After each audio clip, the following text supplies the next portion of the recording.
सच्चिदानन्दरूपाय विश्वोत्पत्त्यादिहेतवे तापत्रयविनाशाय श्रीकृष्णाय वयं नुमः। श्रीकृष्णाय वयं नुमः। श्रीकृष्णाय वयं नुमः।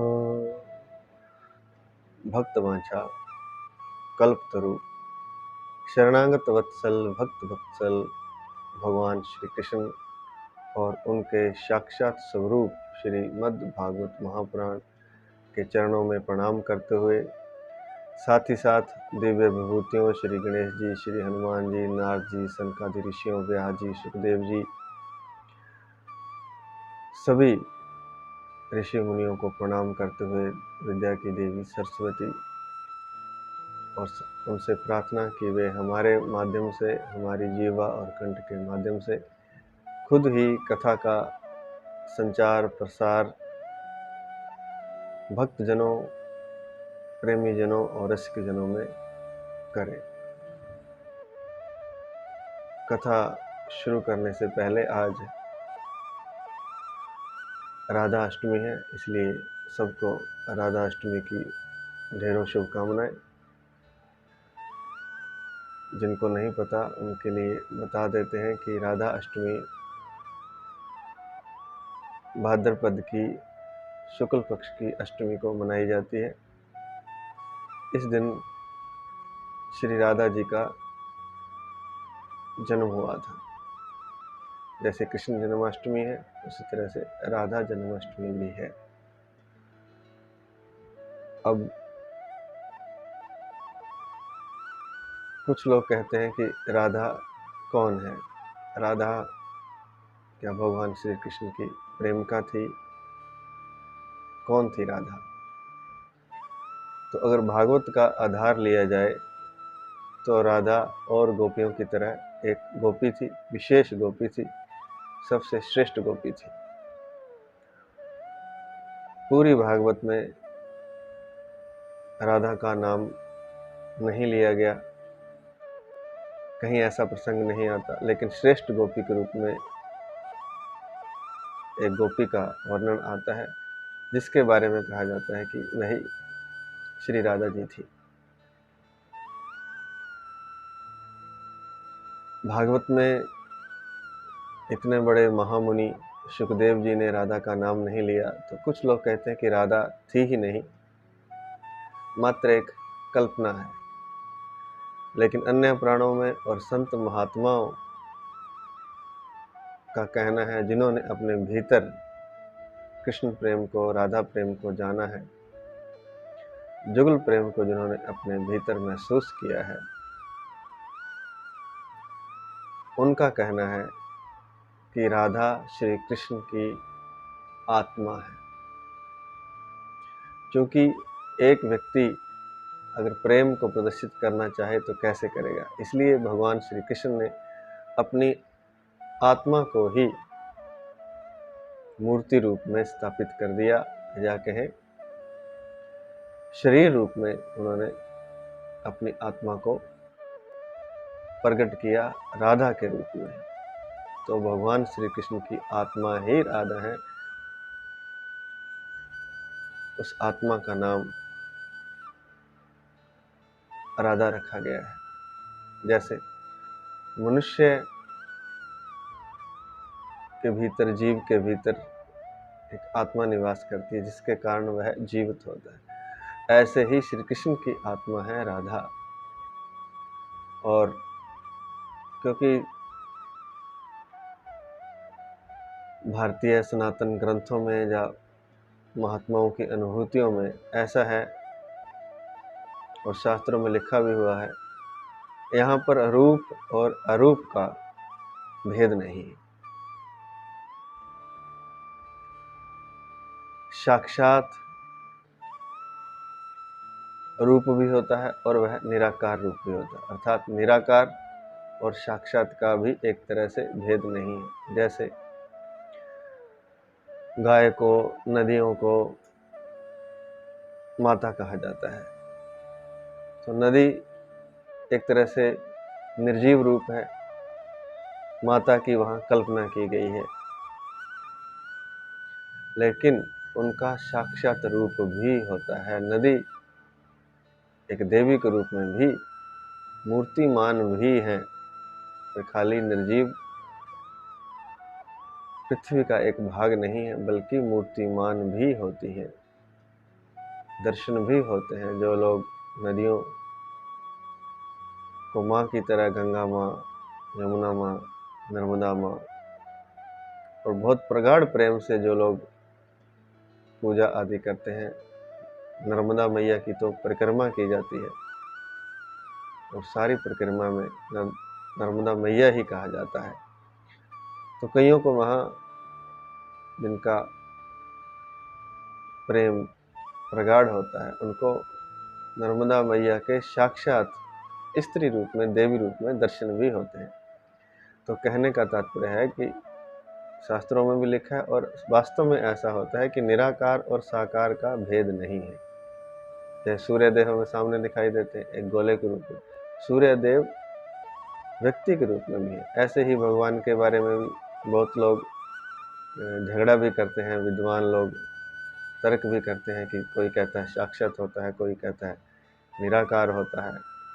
तो इसमें भेद नहीं है, क्योंकि कब साक्षात निराकार हो जाए और कब निराकार रूप धारण कर ले, साक्षात हो जाए, यह ईश्वर की इच्छा पर निर्भर करता है और भक्त की मनोदशा पर निर्भर करता है। भक्त अगर साकार देखना चाहते हैं तो भगवान साकार उपस्थित हो जाते हैं। अगर भक्त को या साधक को निराकार में रुचि है तो भगवान निराकार ही है। भगवान भक्त के अनुसार रूप धारण करते हैं। कहने का तात्पर्य यह है कि जो आत्मा है वैसे तो वह निराकार है, लेकिन जब वह साक्षात रूप धारण करती है तो वह राधा बन जाती है, श्री राधा जी बन जाती है। भगवान की आत्मा है राधा। राधा कृष्ण दो नहीं है, एक ही है। कृष्ण ही प्रेम करने के लिए एक राधा रूप में प्रकट हो गए हैं। आत्मा जो उनकी है वो राधा रूप में प्रकट हो गई है। तो विस्तार से ना जाते हुए आज सभी को राधा अष्टमी की ढेरों शुभकामनाएं। आज का 16वां अध्याय हम शुरू करते हैं। प्रथम स्कंद का 16वां अध्याय, अथ षोडशोऽध्यायः। परीक्षित की दिग्विजय तथा धर्म और पृथ्वी का संवाद, यह शीर्षक है। कल हमने देखा कि पांडव स्वर्गारोहण कर गए। कुंती ने जैसे ही सुना कि भगवान इस धराधाम पर नहीं रहे, उन्होंने भी भगवान में अपना चित्त स्थापित करके शरीर का त्याग कर दिया।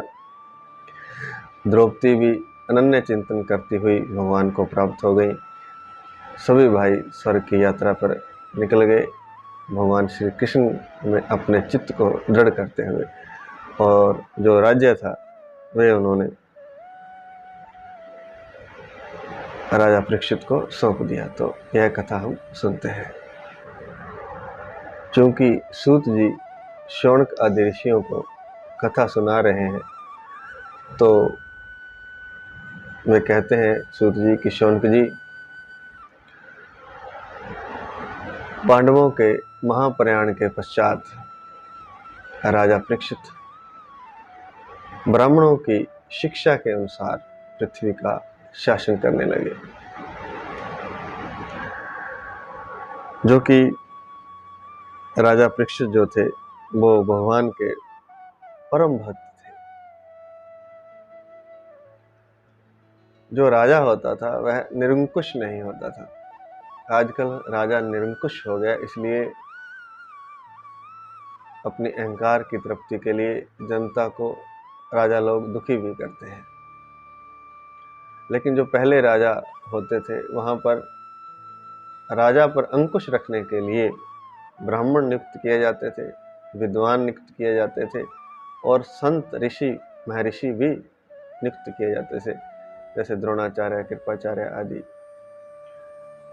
और उसका कारण ये था कि जब सत्ता हाथ में आती है तो राजा निरंकुश हो सकता है, अहंकार उसका हावी हो सकता है, बढ़ सकता है। फिर वह सत्य असत्य का भेद ना करते हुए प्राणियों को, जीवों को दुख देने लगता है, अपनी प्रजा को ही, अपने अहंकार की तृप्ति के लिए। तो इसलिए ब्राह्मणों से मतलब जिन्होंने ब्रह्म को जान लिया था, जिन्हें अपना कोई स्वार्थ नहीं रहता, जो अकिंचन होते हैं ब्राह्मण, उनको वहां नियुक्त किया जाता था। और ऋषि आचार्य होते थे जो राजा को शासित करते थे, राजा को सलाह देते थे, आज्ञा भी देते थे, और कई बार तो जरूरत पड़ने पर राजा को पदच्युत भी कर देते थे।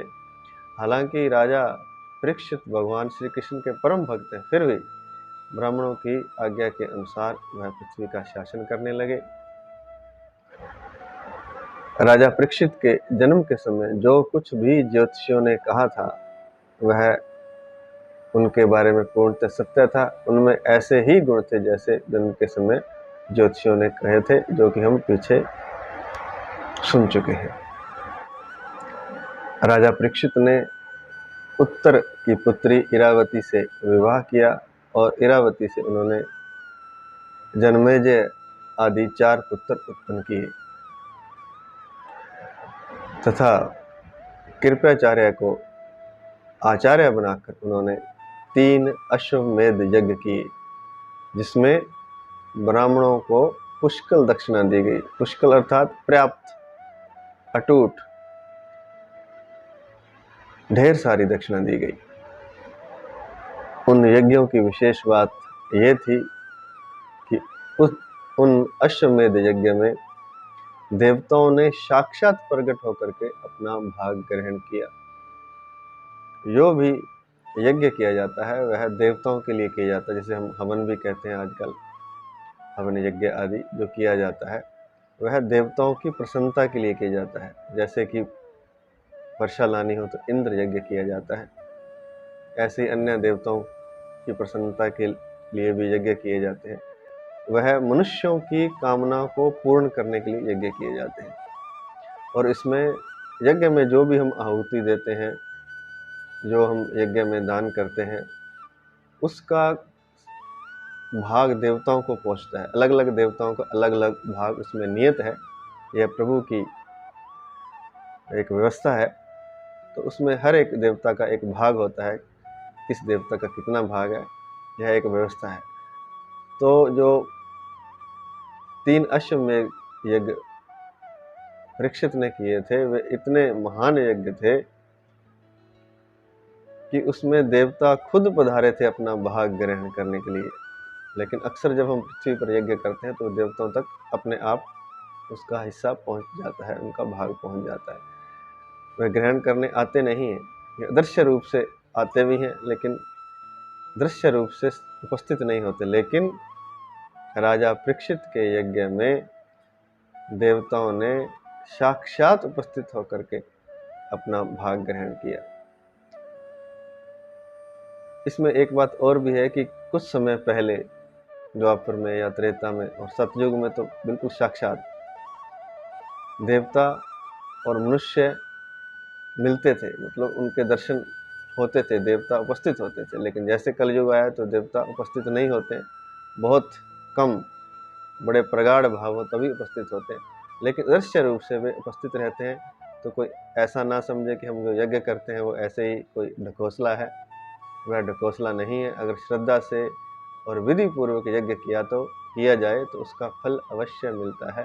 अलग अलग कामनाओं के लिए, अलग अलग कार्यों के लिए अलग अलग यज्ञ होते हैं, अलग अलग देवता होते हैं, तो उनके यज्ञ किए जाते हैं। क्योंकि जो अग्नि है उसमें जो कुछ भी डाला जाता है वह देवताओं का मुख है अग्नि, और उसमें जो भी डाला जाता है वह देवताओं तक पहुंचता है।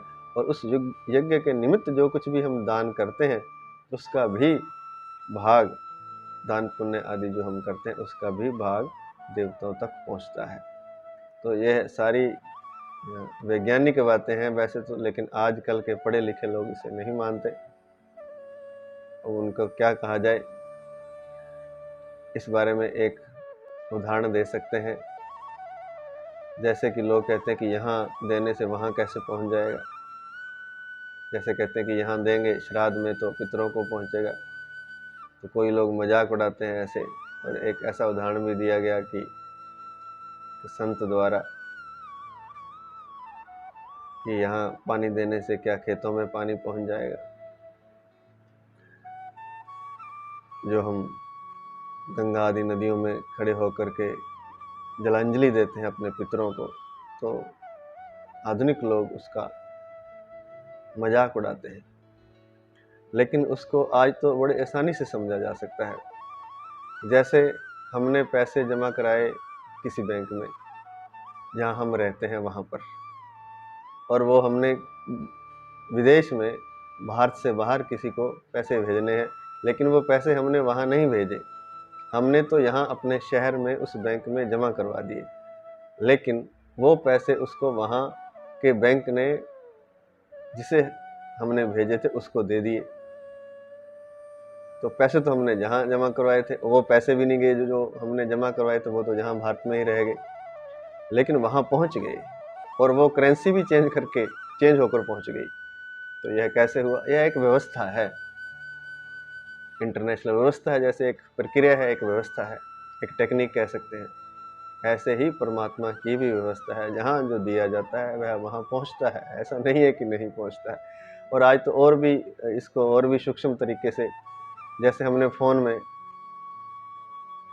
से पैसे किसी को भेज दिए, तुरंत वहाँ पहुँच गए। ना हमने पैसे भेजे, हमने सिर्फ एक फिगर भेजा है, वो फिगर पर टिक किया है। मान लीजिए 10,000, 1 लाख, 10 लाख पर हमने टिक किया और वह ओके कर दिया हमने। ना फ़ोन में पैसे हैं, फ़ोन में पैसे भी नहीं है, लेकिन वो टिक करते ही जिसको भेजा उसको पहुँच गए और वो बैंक में जा कर के उसको निकाल सकता है। तो आज के युग में तो ये सब कुछ समझा जा सकता है। बहुत मूर्खतापूर्ण बातें तथा कथित विद्वानों द्वारा, जिन्हें अज्ञानी ही कहना चाहिए, विद्वान कहना तो गलत ही होगा, उनके द्वारा फैलाई जाती हैं। लेकिन सत्य हैं ये बातें, देवताओं की जो भी बातें हैं, परमात्मा की सब बातें सत्य हैं। और शास्त्रों को अगर मान के चलेंगे तो उनकी सत्यता का हमें पता चलता रहेगा और विश्वास भी होगा। और जब अनुभव में आएंगी बातें तो पूर्ण विश्वास हो जाएगा। लेकिन एक बार शास्त्रों की मान करके चलना पड़ता है। इसलिए जो भगवान श्री कृष्ण हैं, राधा रानी जी हैं, सब कुछ है और अभी भी है, इसी समय भी है।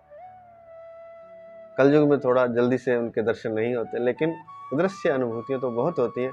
और थोड़ी प्रेम प्रगाढ़ हो तो वे दृश्य होकर, उपस्थित होकर भी दर्शन भी देते हैं। सब कुछ होता है। जिस प्रेम को, जिस मुक्ति को हम पाना चाहते हैं, वह मुक्ति भी इन्हीं देवताओं द्वारा, भगवान द्वारा, देवता तो सहायता करते हैं, भगवान द्वारा वो मुक्ति प्रदान की जाती है। भगवान के दर्शन मात्र से ही मुक्ति मिल जाती है, वैकुंठ मिल जाता है। लेकिन वैसा प्रेम होना चाहिए, वैसा प्रगाढ़ प्रेम होना चाहिए, जैसा कि गीता प्रेस की स्थापना करने वाले हनुमान प्रसाद पोद्दार जी के बारे में तो बहुत कुछ लिखा गया है, अनुभव भी हैं, उनके साक्षात ऑडियो भी हैं। तो उनको तो भगवान साक्षात दर्शन देते थे। यहाँ तक कि नारद आदि ऋषि, अंगिरा ऋषि उनके यहाँ उनसे मिलने आते थे। ये तो साक्षात अनुभव है। तो ऐसा होता है, विश्वास और श्रद्धा की बात है। और उस टेक्निक को, उस विधि को समझने की ज़रूरत है। जैसे कि आज हम समझ गए कि इस फ़ोन में फिगर ओके किया और वहाँ पहुँच गया।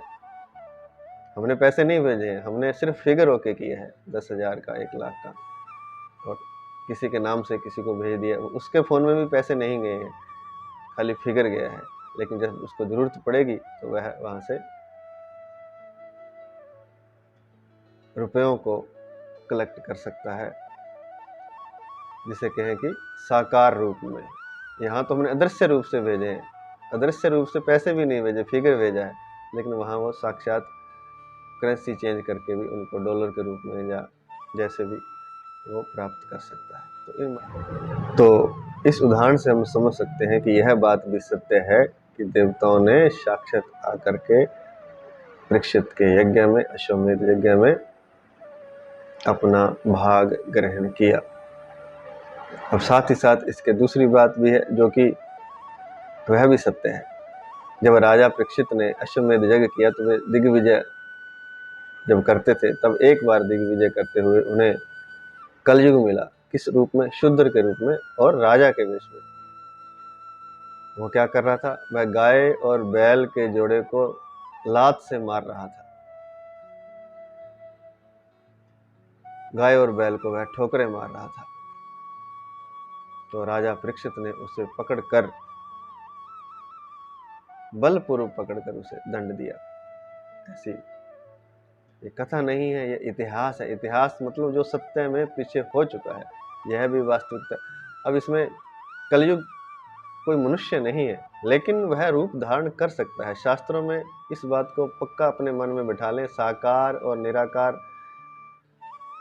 कोई भेद नहीं है। एक तरह से वैसे तो भेद है, निराकार जिसमें आकार नहीं होता, साकार जिसमें आकार होता है, लेकिन कब साकार निराकार हो जाए, कब निराकार साकार हो जाए, यह भक्त और भगवान की इच्छा पर निर्भर करता है। तो कलयुग ने जब रूप धारण करे, किसका रूप? शूद्र का और राजा के रूप में, और गाय और बैल के जोड़े को वो ठोकरे मारा था, तो राजा परीक्षित ने उसे बलपूर्वक पकड़कर उचित दंड दिया। तो कलयुग ने भी साक्षात रूप धारण कर लिया। इसी तरह पृथ्वी भी गाय का रूप धारण करती है, माता का रूप धारण करती है। हालांकि पृथ्वी निर्जीव है, लेकिन साक्षात उनका रूप भी है।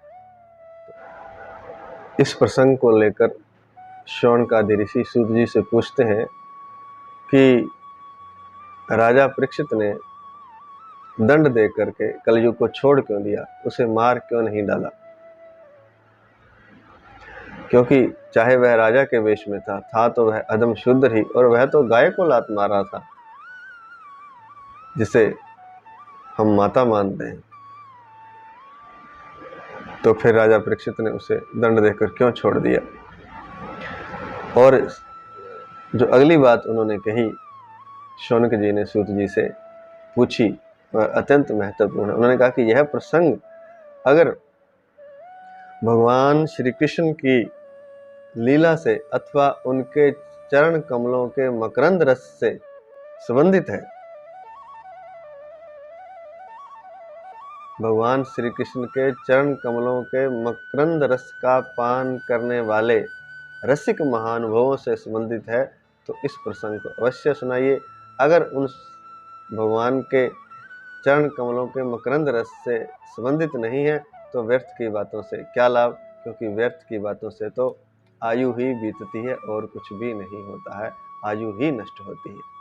यह बात समझने जैसी बड़ी महत्वपूर्ण बात है। ये कहते हैं कि अगर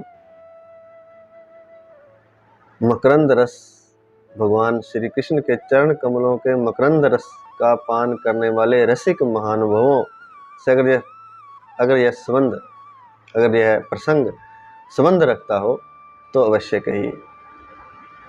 अब भगवान श्री कृष्ण के जो चरण है, चरण कमल है, उनके मकरंद रस का जो पान करते हैं रसिक महानुभव, जैसे भंवरा होता है, वह पुष्प के रस का ही पान करता है, यह उसकी विशेषता होती है। इसके अलावा वह कुछ भी खाता पीता नहीं है, सिर्फ पुष्प के रस का पान करता है। ऐसे ही जो रसिक महानुभव होते हैं वह भगवान के चरण कमलों के मकरंद रस का पान करते हैं। अब यहाँ कोई चरणों का कोई रस तो होता नहीं, अगर इसको अब तथाकथित विद्वानों की भाषा में कहा जाए कि चरणों का क्या रस होता है, लेकिन एक रस होता है। वो रस कौन सा होता है? जब भक्ति, जब प्रेम भगवान के चरण कमलों से लग जाता है तो उन चरण कमलों के ध्यान से एक रस भीतर निर्मित होता है। किनके भीतर? रसिक महानुभवों के भीतर। और वह रस अमृत ही होता है। वह रस पीने से वह भंवरा बन जाता है। और किसका भंवरा? वह वैकुंठ का भंवरा बन जाता है, वह चरण कमलों का भंवरा बन जाता है। इसलिए तो चरण कमल कहा गया। कमल अर्थात वो पुष्प के रूप में।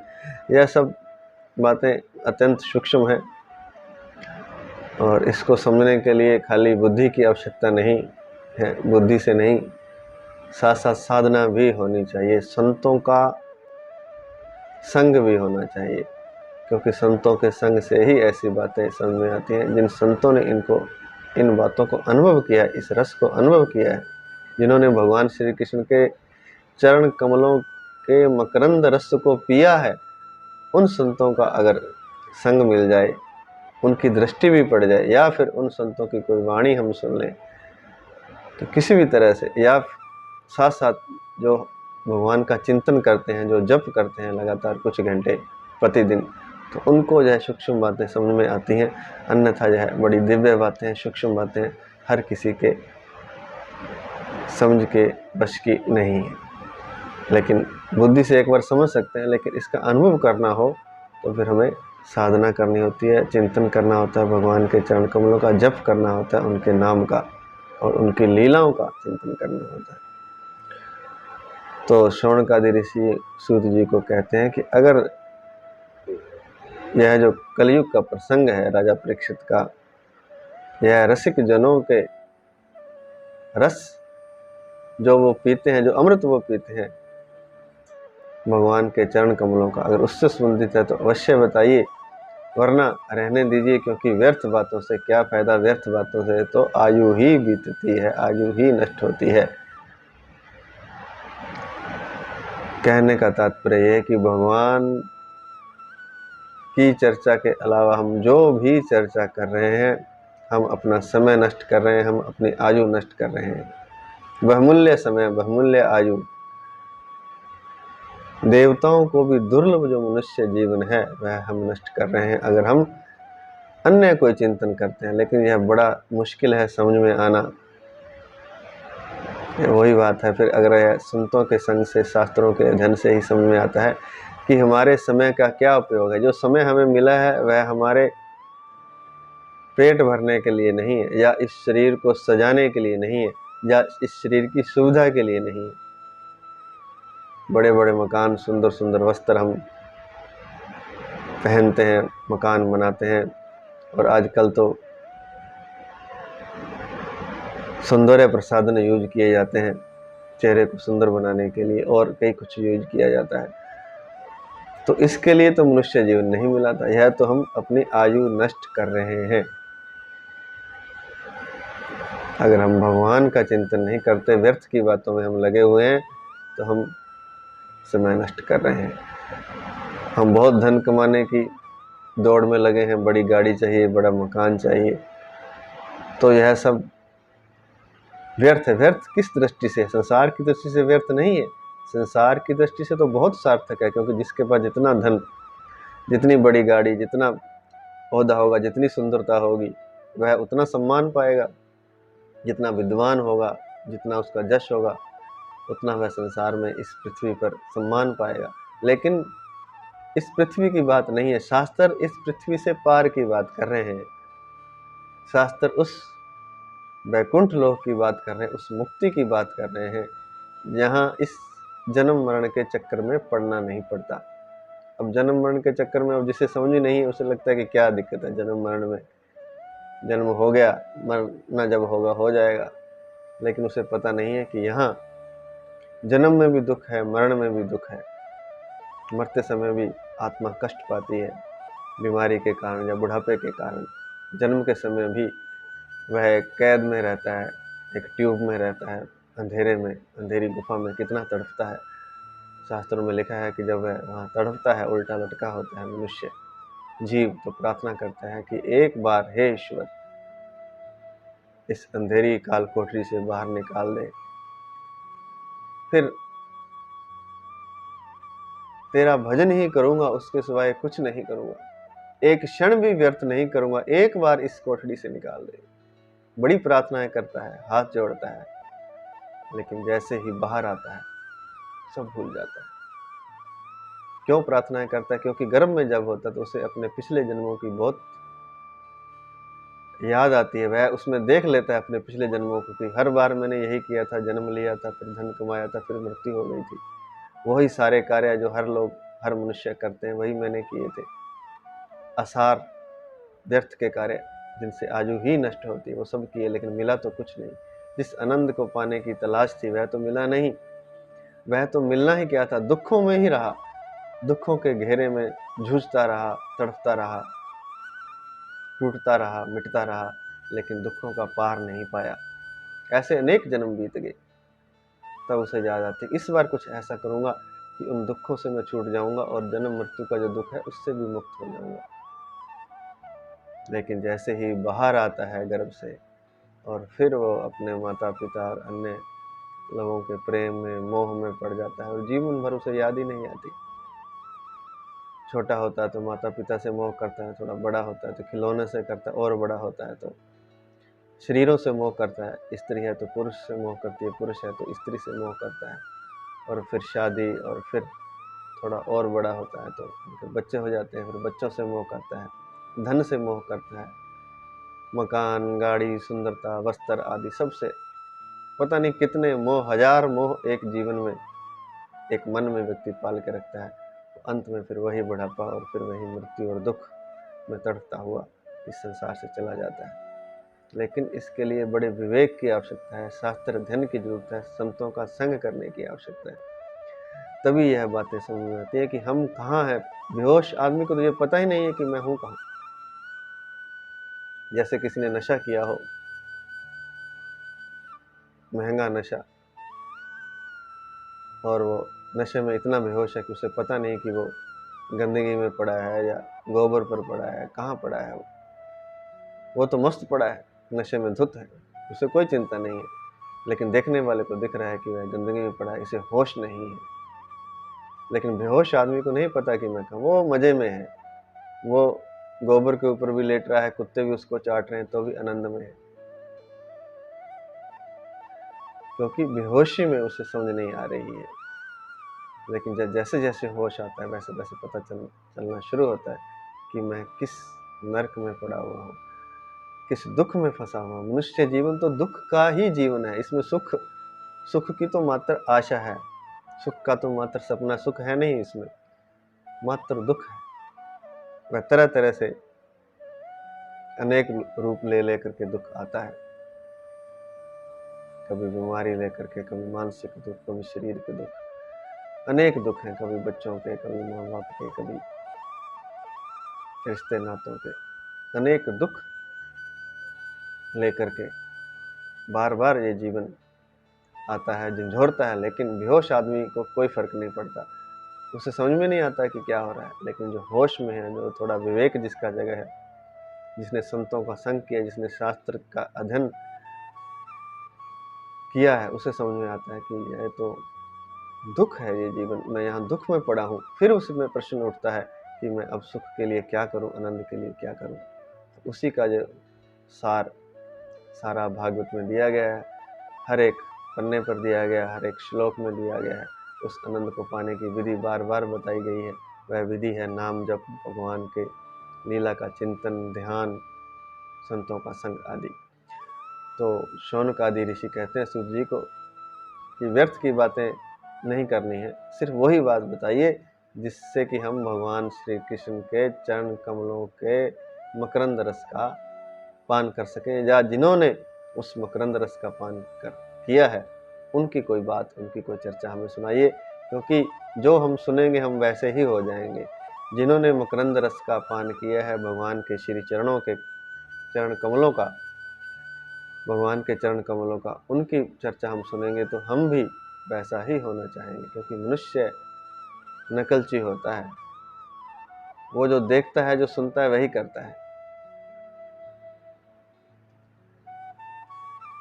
मनुष्य जो देखता है, जो सुनता है, वही करता है। इसलिए अच्छा सुनना चाहिए, अच्छा देखना चाहिए, क्योंकि जैसा सुनेगा देखेगा वैसा ही वह होता चला जाएगा। इसलिए तो शास्त्रों का अध्ययन किया जाता है, संतों का संग किया जाता है, क्योंकि जैसा हम देखेंगे वैसा ही हम बनेंगे, वैसा ही हम होंगे। अगर हम एक जुआरी का, शराबी का संग करेंगे तो आज नहीं कल हम जरूर वैसे ही हो जाएंगे, हम भी शराबी हो जाएंगे, हम भी जुआरी हो जाएंगे, पक्का है ये। इसमें ये सारे सूत्र ऐसे नहीं है, हवा में कोई लट नहीं है, ये बिल्कुल सच्ची बातें हैं, सत्य बातें हैं। और ये ऐसा ही होता है, संग का साथ पड़ता है, संग का प्रभाव पड़ता है। इसलिए जैसा हम सोचेंगे, जैसा विचारेंगे, जैसा पढ़ेंगे, सुनेंगे, संग करेंगे, वैसा ही हम हो जाएंगे। इसलिए सोच समझ कर संग करना, और संग करने मात्र मात्र शास्त्र हैं, मात्र संत हैं। आज इतना ही। जय श्री कृष्ण। हरि शरणम, हरि शरणम, हरि शरणम। हे नाथ, हे मेरे नाथ, मैं आपको भूलूं नहीं। ऐसी कृपा करें कि श्वास श्वास तुम्हारा नाम जप कर सकूं, श्वास श्वास तुम्हारा सिमरन कर सकूं, श्वास श्वास तुम्हारा स्मरण कर सकूं। मेरे चिंतन में तुम्हारी लीलाओं के सिवा कुछ भी ना आए, ऐसी कृपा करें। मेरा जीवन सार्थक करें प्रभु। व्यर्थ में मेरी आयु न बीत जाए, व्यर्थ की बातों में मेरी आयु नष्ट न हो जाए। जय श्री कृष्ण।